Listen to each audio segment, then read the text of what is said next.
Hi, and welcome to our presentation tonight. We are so excited to have you here. We are celebrating something really exciting this whole month at LaPorte County Public Library. We're celebrating 100 years of women's suffrage in Indiana. So tonight we are very, very lucky to have with us a special guest. We have Dr. Einav Rabinovitch-Fox, who is a visiting assistant professor in history at Case Western University. So tonight for us, she's going to examine the connections between fashion, politics, and modernity. So we're very excited to have her on board. We also have a lot of other events happening this month in celebration of women's suffrage in Indiana. So here at the main location at the LaPorte County Public Library in LaPorte, we have a traveling exhibit on display all month long for you to come in and visit.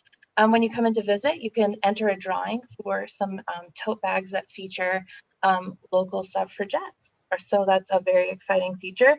And I also want to say our program tonight is presented in partnership with the Indiana Women's Suffrage Centennial with support from the Lilly Endowment and Hillenbrand Industries. So we want to thank Indiana Humanities for sponsoring this presentation. So welcome, Dr. Rabinovitch-Fox. Thank you. And thank you so much, Jenny, for this very kind introduction. Let me share my screen with you before I begin, so we can do this presentation. Okay. So welcome everybody. I'm really happy that we managed to do this in these very crazy times, even if remotely. Have the chance, as Jenny said, to celebrate this very important centennial, 100 years for the passing of the 19th Amendment that was passed on August 26, 1920.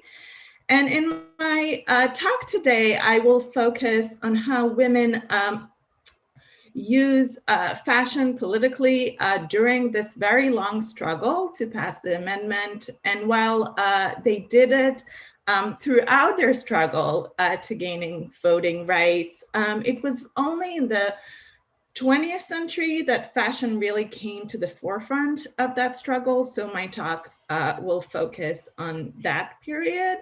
But really, when we think about fashion and politics and we think about the 19th century, it is mostly remembered not by its successes, but most of as a fashion disasters.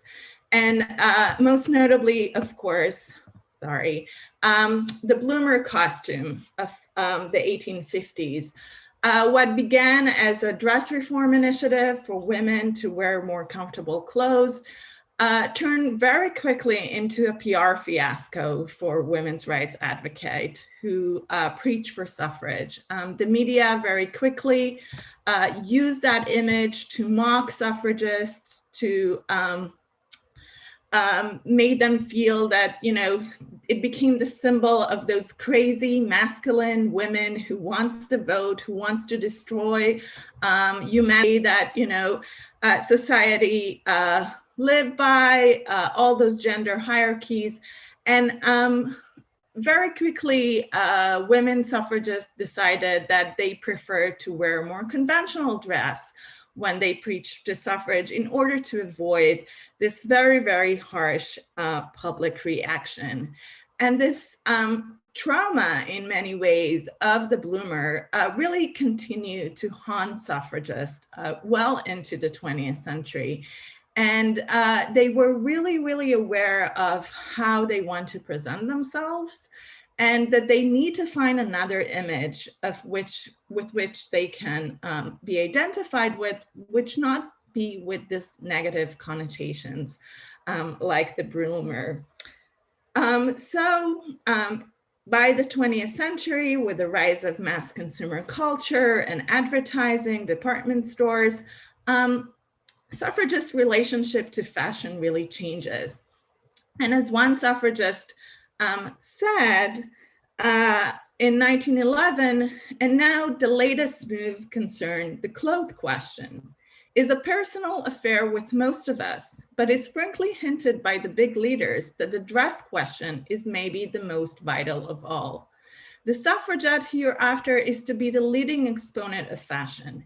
Each and every one will dress as she never has before. It's all been planned to, agreed, signed, and sealed. And really, suffragists understood that they need to give new attention, not only to what they say, but also to their appearance.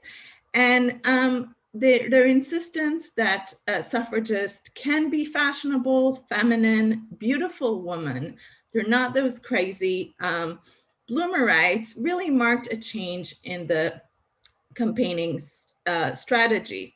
After a decade or so where they faced serious impediments to the enfranchise, to the broadening of the vote, they start to utilize all kinds of theatrical and spectacular tactics, from parades to outdoor gatherings, pageants, and of course picketing, that really pushed the issue of suffrage into the forefront of public debate and public attention. And of course, fashion played a major role in these tactics and in shifting public opinion. So by adopting the mainstream style of the period, suffragists were able to fashion a new image of the politically engaged woman that was both appealing, but also turned fashion into a political tool, and really transforming the role of visual media in political campaigns, things that we are now thinking as something that are very part of our political lives, were very much started by the suffragists. And instead of hampering their goals, suffragists realized that if used properly, fashion could actually help them to popularize the cause and to get them the vote. And thinking that their political message would be more palatable if presented by an appealing speakers, the emphasis was on presenting a very feminine appearance. According to Dr. Hannah Shaw, who was one of the National American Women's Suffrage Association leaders, this meant avoiding every attribute that one would associate with what she called the freaks, right? That were similar to those caricatures that were in the media. The short-haired woman, the long-haired man, the woman who smoked or played bridge, or anything that did not fit into this notion of how women should look like and behave. And only in this way, Shaw believed, suffragists could avoid being identified as masculine, as dowdy, as unattractive, and really to try to battle those horrible stereotypes that they were associated with, basically from the beginning. As one activist confessed, diminished-looking suffragist has done more to hurt the cause than anything I know of. Our salvation will be in the effeminate woman, the average woman, she said. So in emphasizing their femininity by appearing dignified and attractive, suffragists implied that they were likable, that they were virtuous women, and that's why they deserved the vote. And really trying to break this association of political participation with a threat to gender hierarchies.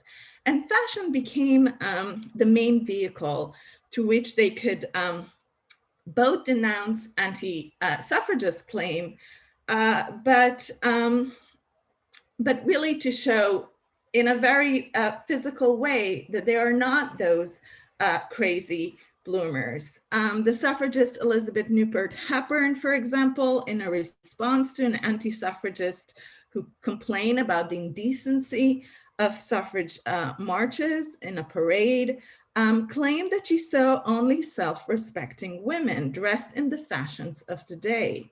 The clothes of these marching women were essentially up to date, she argued.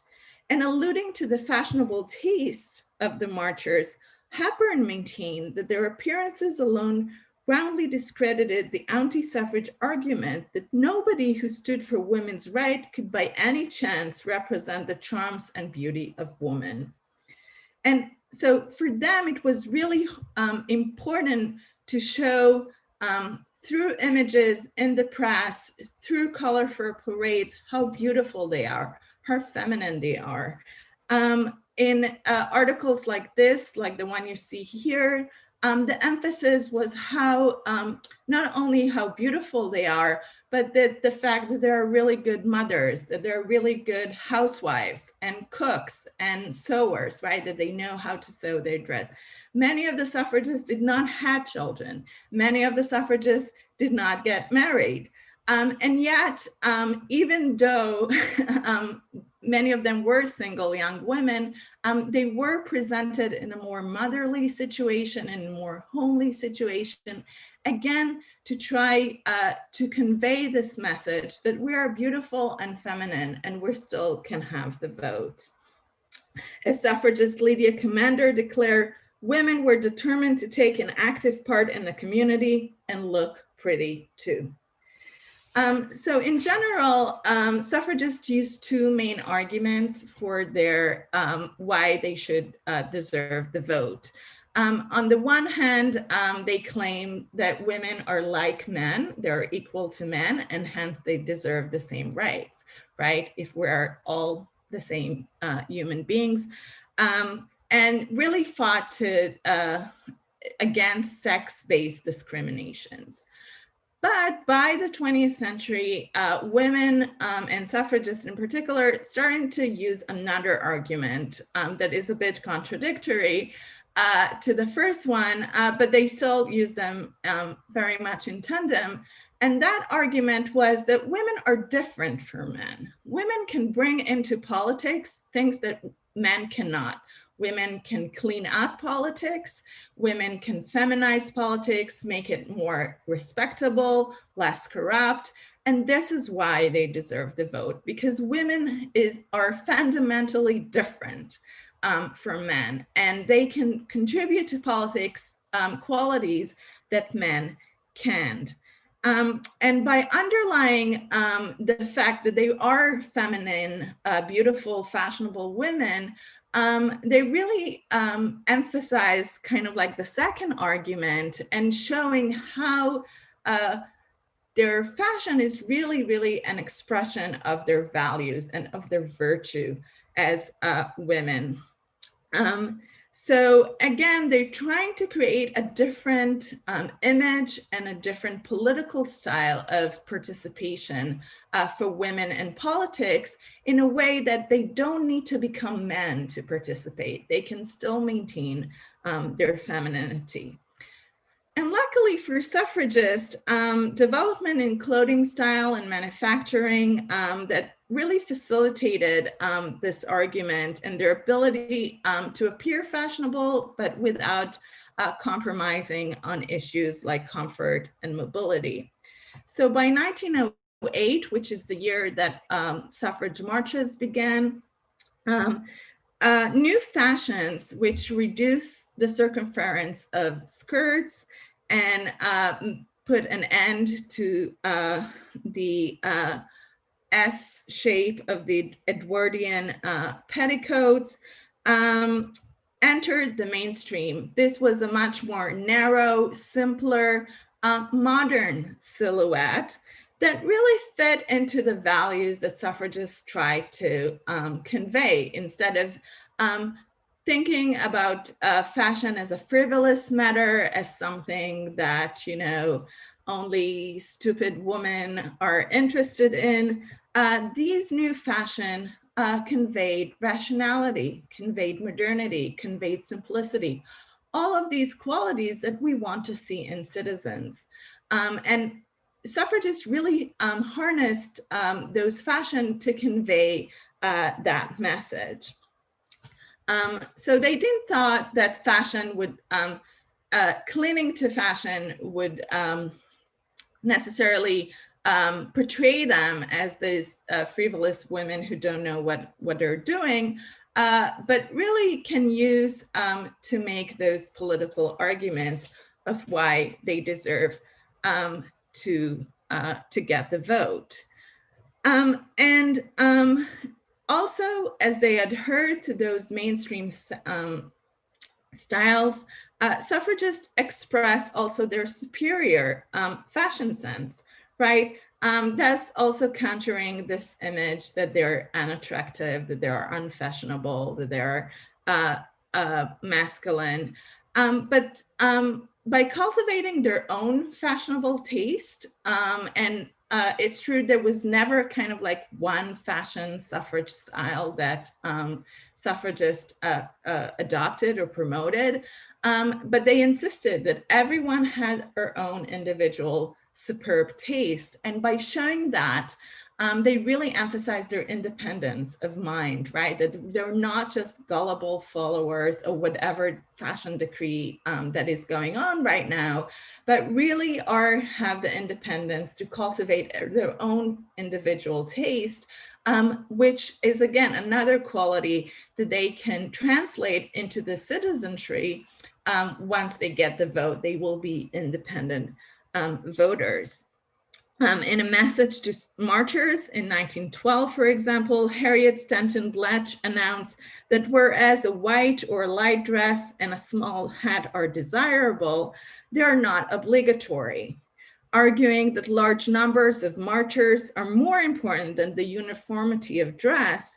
Bletch went further and claimed that any regrets some may feel for lack of uniformity should be outweighed by the thought that the state for conforming may be but the promise of an independence in a future voter.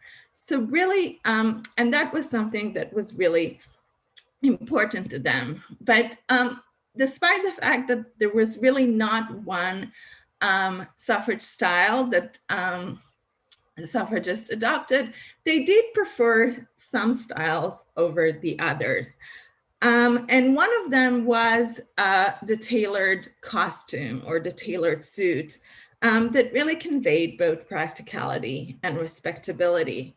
And in 1910, after recognizing this appeal of the design for suffragists, the American Ladies Tailors Association wanted to make money out of it, and they presented their own version of the tailored suit, marketing it as the suffragette suit.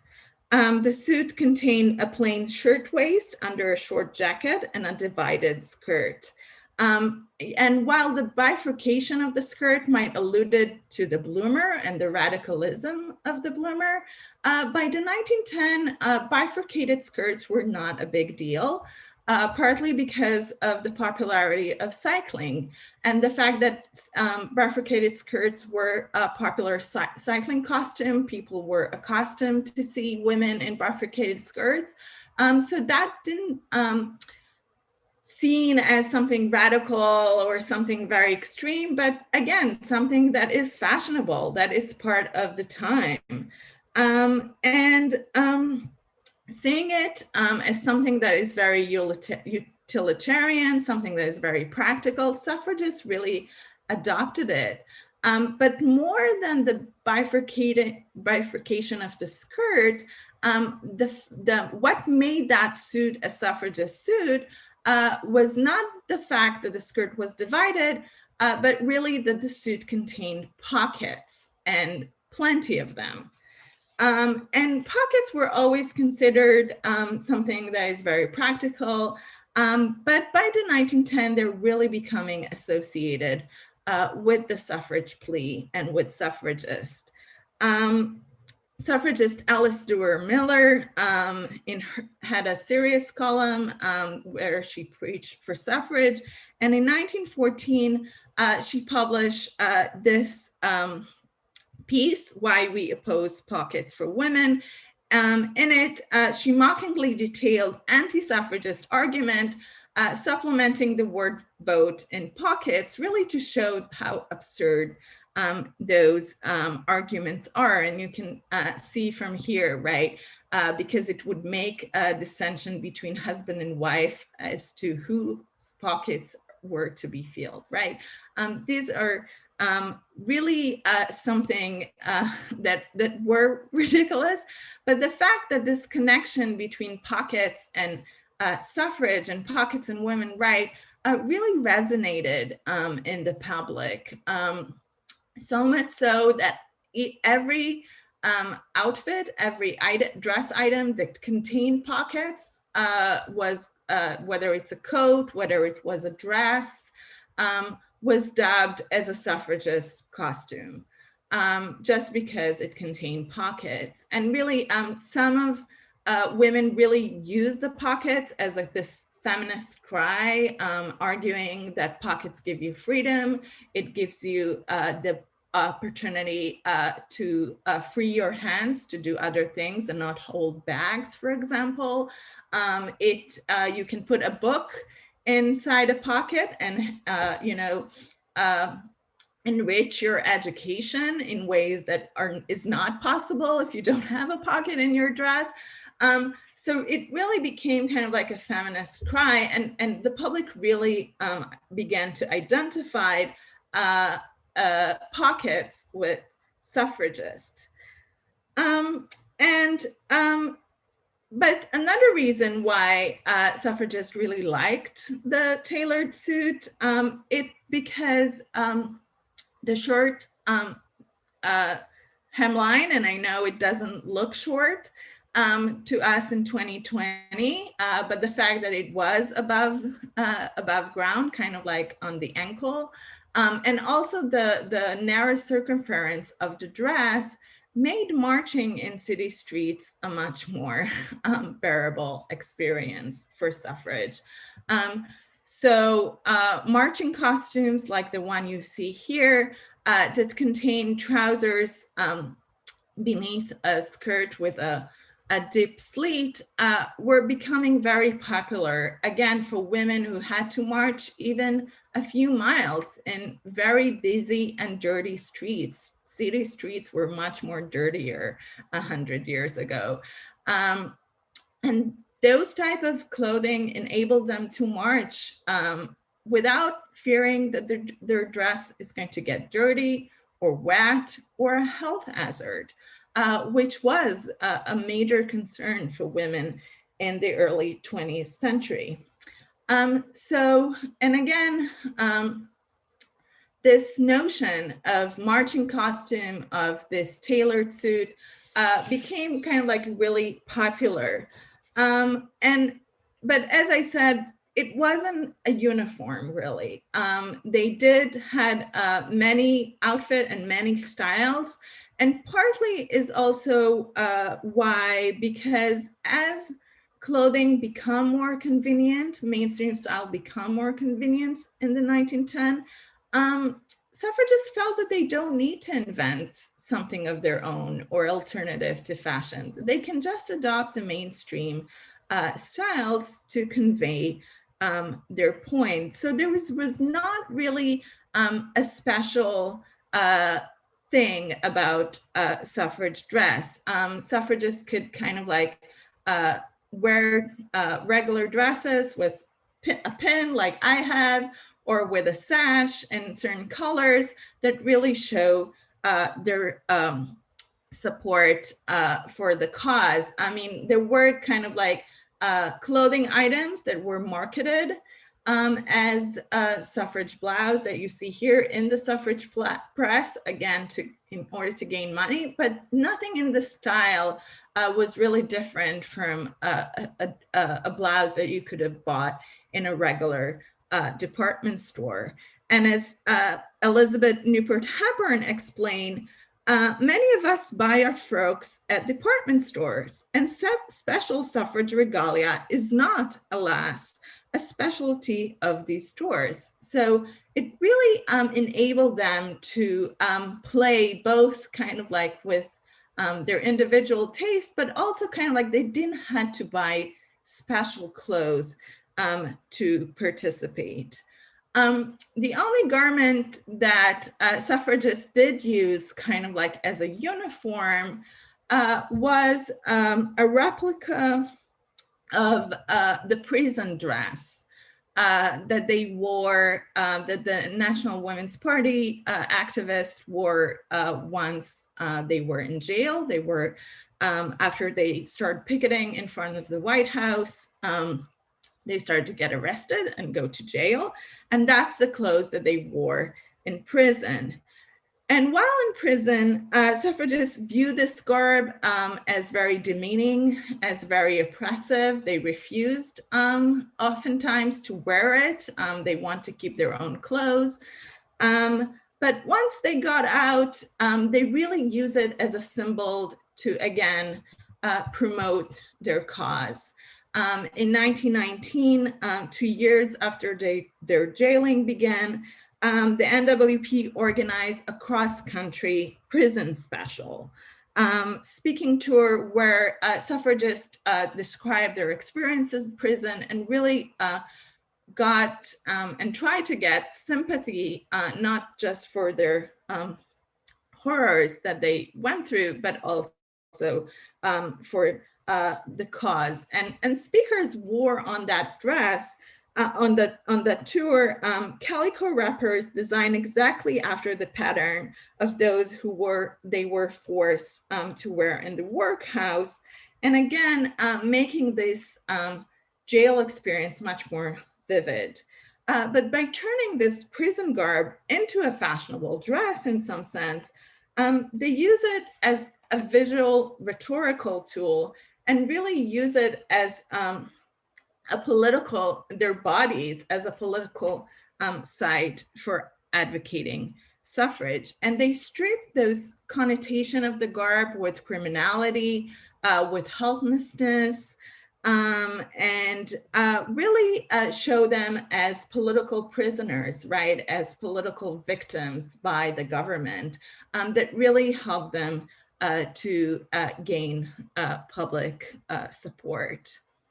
But clothing silhouettes and designs were not the only way that suffragists use fashion to make campaigning effective. Color proved to be a central technique through which suffragists managed to convey their idea visually. As Glenda Tinnen, one of the organizers of the famous 1913 Washington, D.C. suffrage parade, it was the first national parade that really pushed the suffrage cause into national attention. She explained that an idea that is driven home to the mind through the eye produces a more striking and lasting impression than any that goes through the ear. Yet, suffragists utilize a much more colorful and diverse color scheme than the ones that we now think of today and the ones that are seen in the black and white photographs. So the suffrage planned parade for 1913, for example, specified the order of the marchers according to the color that they needed to wear. So students wore green, social workers were supposed to wear dark blue, writers wore white, artists wore pale rose, really creating this harmonious and colorful image and spectacle that really, again, pushed the idea that women are bringing those new qualities and that women are beautiful and virtuous and hence deserve the vote. But the use of color had an additional effect. Through the emphasis of color, women could really turn the street that was considered to be a male territory and assert their presence in this new arena. And this is something that really you can see through this image of a parade in New York, that suffrage wearing bright colors, marching in formation in a really contrast to the crowds of disorderly men in dark suit. And this contrast between women and men, bright and dark, order and disorder, really pushed in a very, very tangible and visual ways the suffrage message that we can clean up politics. We can bring into politics things that are really missing from it right now. But the use of color also helped suffragists to build their brand. Suffragists were very media savvy to their time and in general. They really understood how to work the media and how to use the media, things that are now seem like that every politicians need to know. Suffragists were really at the forefront of utilizing those tactics, and color really helped them to sell their brand, right? So the suffrage colors, purple, white, and yellow, were used in order to really associate these colors with the suffrage cause. Yellow was always a suffrage color in the United States ever since Elizabeth Cady Stanton and Susan B. Anthony used in their campaign in 1869 in Kansas. They used the sunflower, which is Kansas state flower, in their campaigns, and the color sticked.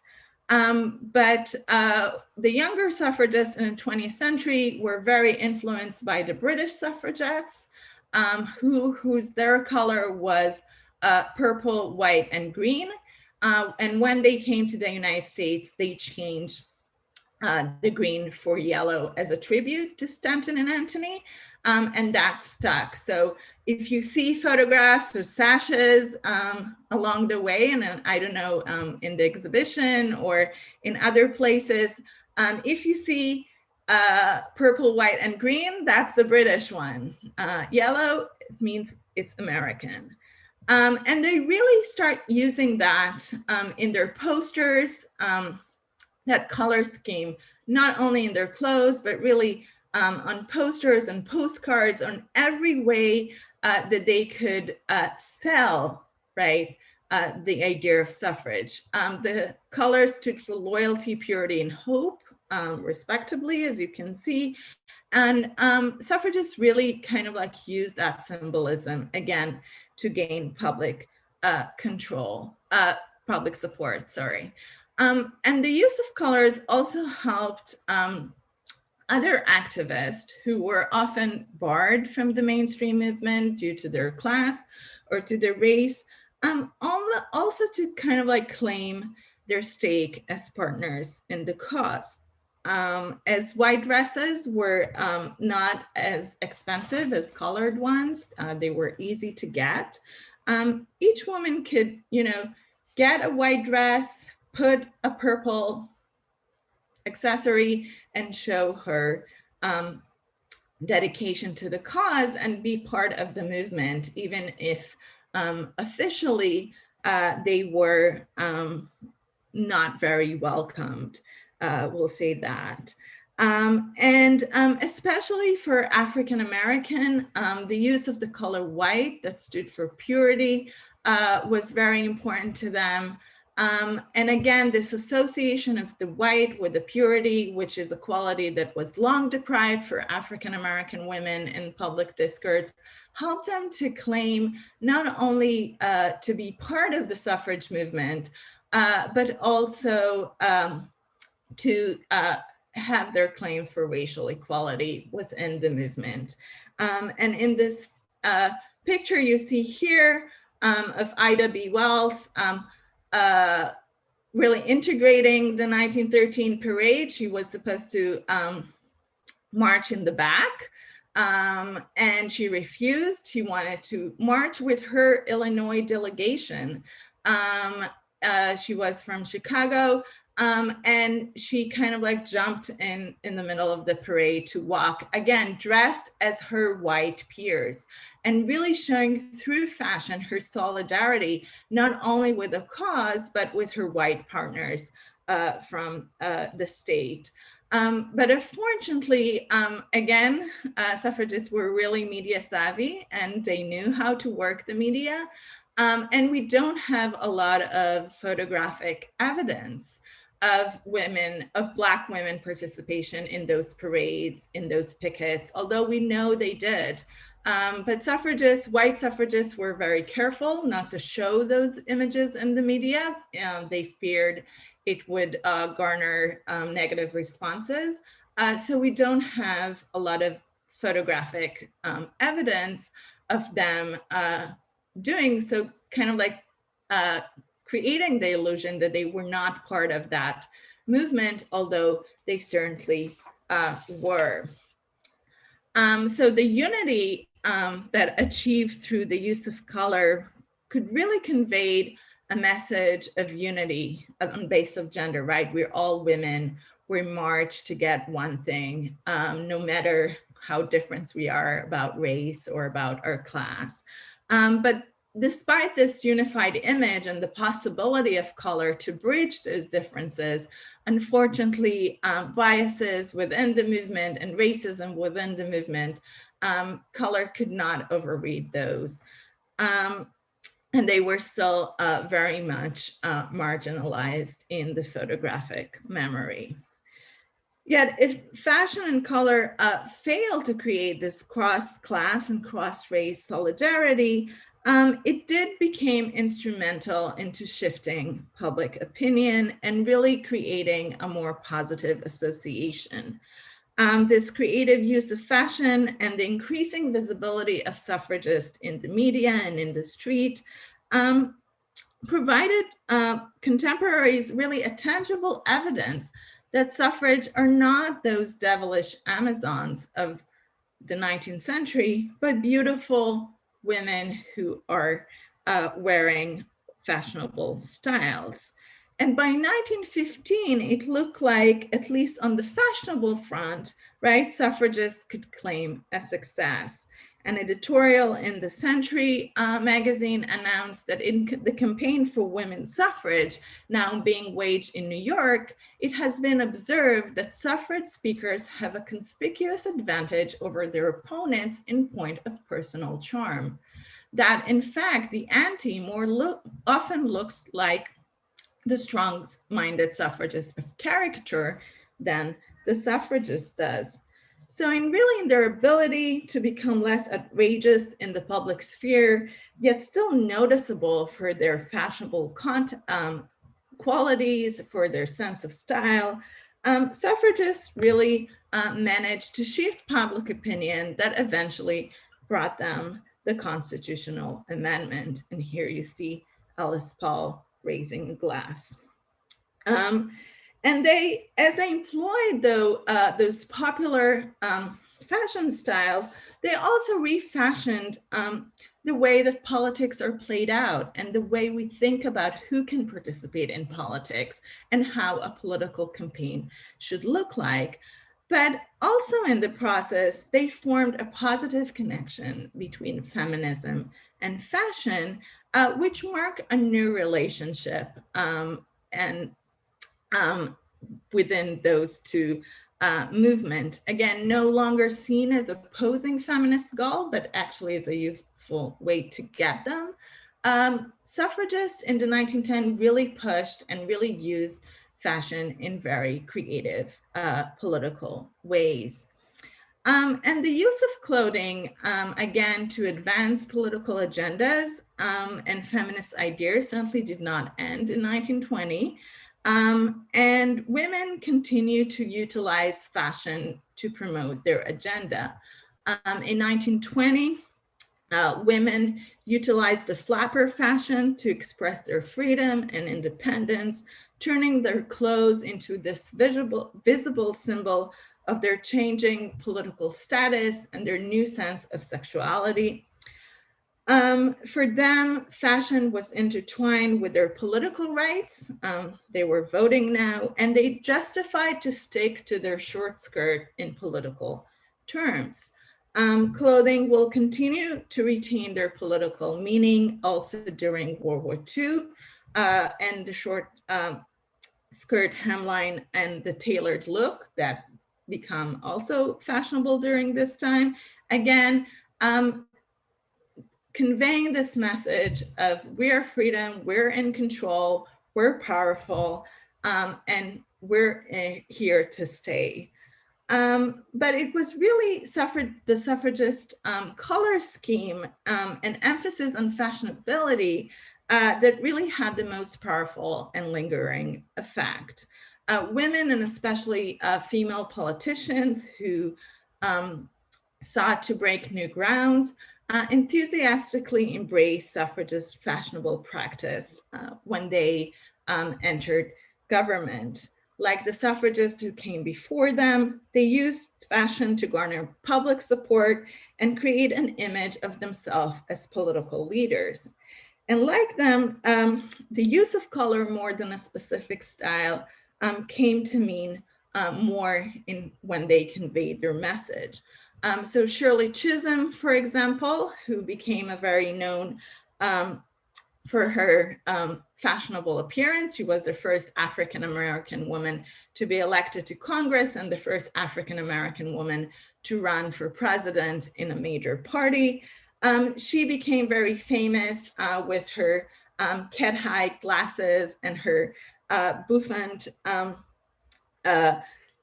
hairstyle that really pushed her message of being unbought and unbossed. She wore white when she was inaugurated into Congress, again referencing the suffragists before her. She was well aware of her image as an African-American woman, and really used a lot of white also in her campaign for the presidency. Other women politicians also harnessed political suffragists, the political legacies of suffragists to gain support, most notably Hillary Clinton lately, who really used clothes in clever way. She made a pantsuit her trademark, and creating this new image of the female politician. And of course, in her acceptance speech at the DNC, she wore white, again, referencing the suffragist who came before her. Unlike her 2008 campaign, in 2016, Clinton was much more willing to play the woman card, as she argued, and to use fashion and to present fashion in her campaign. During the 2016 Fashion Week in New York, the Clinton campaign staged a fundraiser in the form of a fashion show in which famous designers from Tom Ford to Tory Burch designed clothes, t-shirts that could later be bought in the campaign website, and really using those slogans as women's rights or women's rights or I'm with her as a fashion statement, again, in order to appeal to a more fashion savvy group of voters that might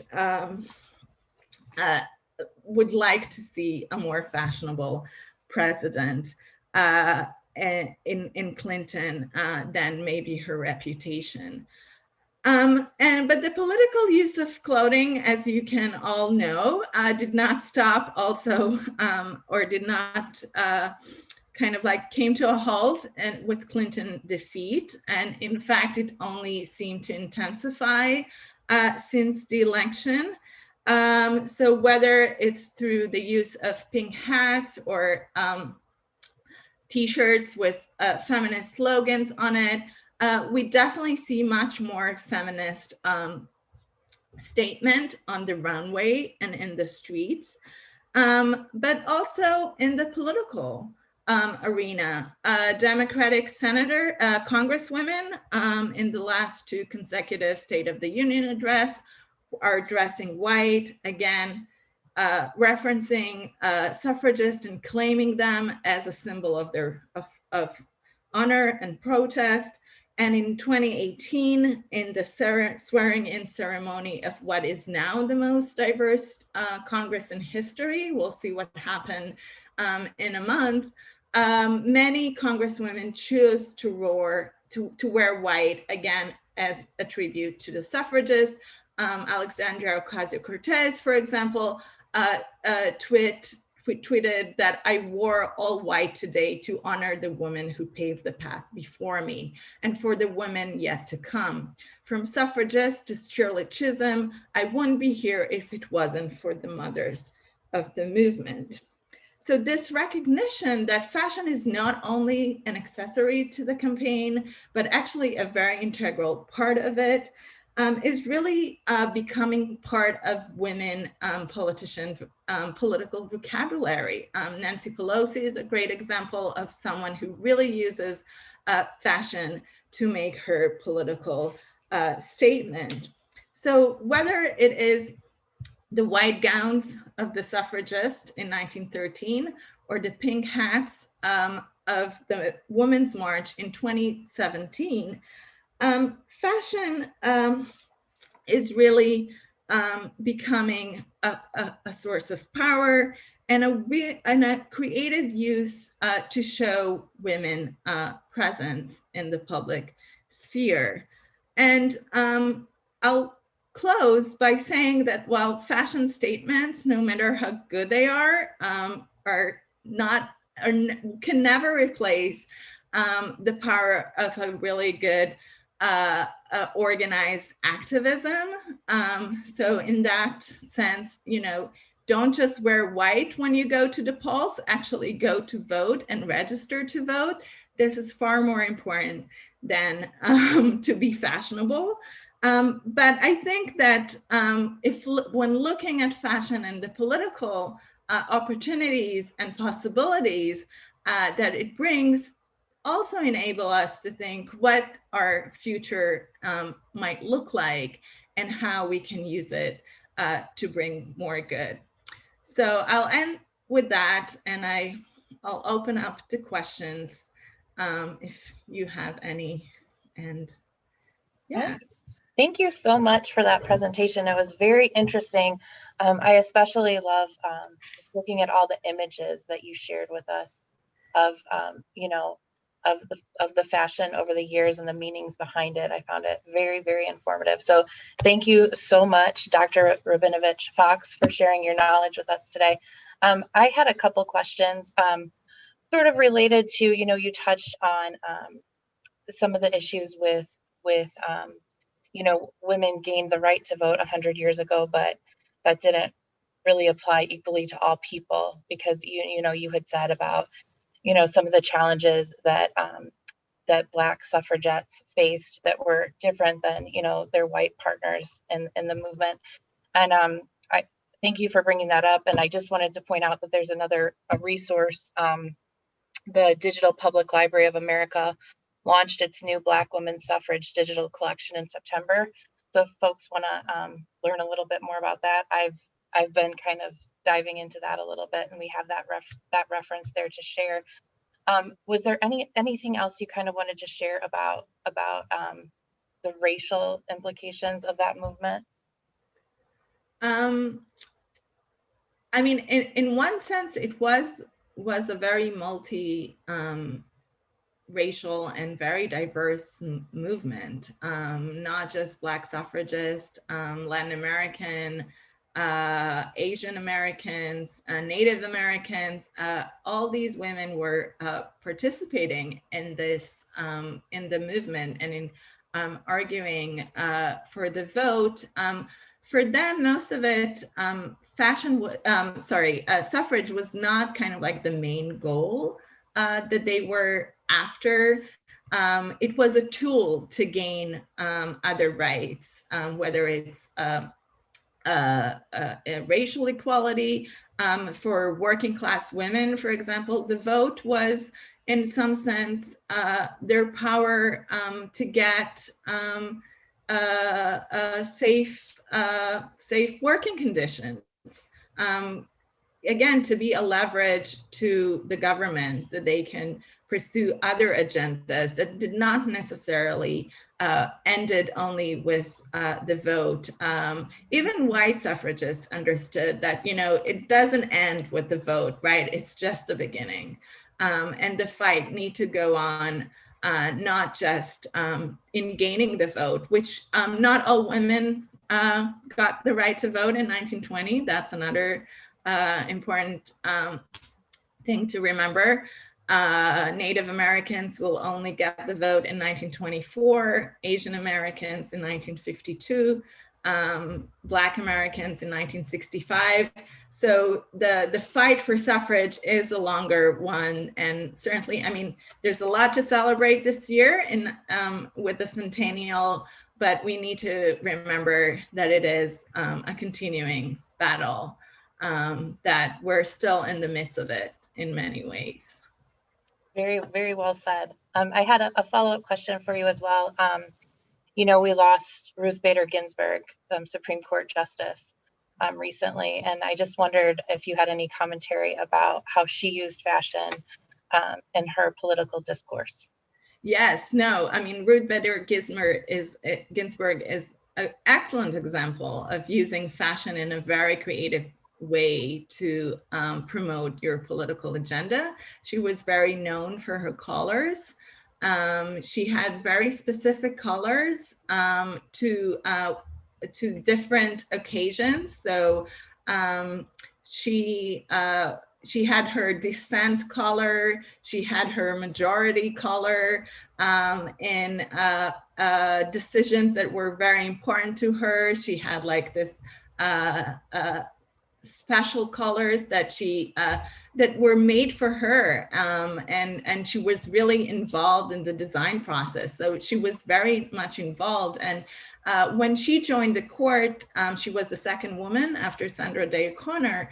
And both of them were, you know, they were two women in a very, very masculine world, maybe, you know, the most masculine world still is. And both of them really made a very consciousness decision to not to give up their femininity, right? To be women judges and not just justices. And so both Sandra Day O'Connor, but Ginsburg in particular really kind of like insisted that, you know, she would be a female judge on everything that he said. So it's also kind of like replicating this suffragist argument, right? That we deserve for the vote because we're beautiful women, right? We don't need to give up. We don't need to appear like men to be really influential, which she was. And she was, in a sense, a fashion icon with her colors. I know that now I think H&M or Old Navy is doing kind of like a necklace like her color. So oh, I didn't know that. That's wonderful. Yeah, so she really is becoming this fashion icon, and really this insistence that, you know, we don't need to give up on fashion and femininity in order to be serious people, right? And I think Bader Ginsburg really encapsulate that in many ways. Well, thank you so much for your time tonight. We really appreciate the time you spent and you sharing your knowledge with us. And thank you for your comments, for your closing comments about, you know, civic engagement and being sure to get out there and vote and make sure your voice is heard. We have a lot of resources on our website if folks need more information about how to make that happen, how to register, or how to find their polling places, or to learn more about the candidates that they can vote for. So I want to thank you, Dr. Rabinovitch-Fox. I'd like to thank Indiana Humanities for making it possible for you to be here and share all of this knowledge with us today. And I also want to let everyone know that we do have a traveling exhibit here at the main library in LaPorte through November 3rd. It's on loan to us from the Indiana Historical Society, and it covers the centennial of the women's right to vote from 1920 to 2020. So come on out to the library and learn more. So I'm going to stop our streaming of this event, and thank